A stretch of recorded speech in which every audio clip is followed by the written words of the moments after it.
యేసు రక్తమే జయం పరిచర్య. ప్రియ రక్షకుడైన యేసుక్రీస్తు నామమున ఈ ఉదయకాలమున మీ అందరికి శుభములు కలుగునుగాక.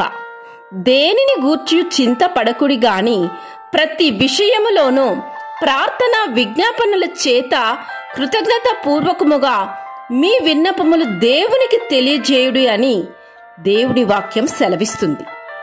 నా ప్రియ సహోదరి సహోదరులారా, మన విజ్ఞాపనలు మనుషుల ఎదుట కాదు, దేవునికి తెలియపరచాలి. అలా తెలియపరిచినప్పుడు సమస్త జ్ఞానంకు మించిన దేవుని సమాధానము క్రీస్తు యేసు వలన మన హృదయములకు మన తలంపులకు కావలి ఉండునని దేవుని వాక్యం స్పష్టముగా తెలియపరుస్తున్నది. మన కష్టాల్లో నష్టాల్లో మనం దేవుని బిడలమని, ఆయన సొత్తని గ్రహించి మనలను మనకున్న ప్రతి పరిస్థితిని ప్రభువుకు అప్పగించిన ఎడల తప్పక కనికరింపబడతాం, ఆయన కృపను పొందుకుంటాం. మనం పొందిన శ్రమలు అవమానాలను మనం మేలుకొరకే అని మనం గ్రహించాలి. ఆనందించుడి, మరల చెప్పుదును ఆనందించుడి, మీ సహనమునకు సకల జనములకు తెలియజేయుడి అని దేవుని వాక్యం సెలవిస్తుంది. పౌలు వలె మనమును ఇటువంటి స్థితిలోనూ దేవుని మహిమపరచగలము. కృతజ్ఞత పూర్వకముగా మీ విన్నపములు దేవునికి తెలియచేయుడి అని వాక్యం సెలవిచ్చిన విధముగా మనం పొందుకున్న ప్రతి మేలులకు దేవుని స్తుతించాలని మనం మరవకూడదు.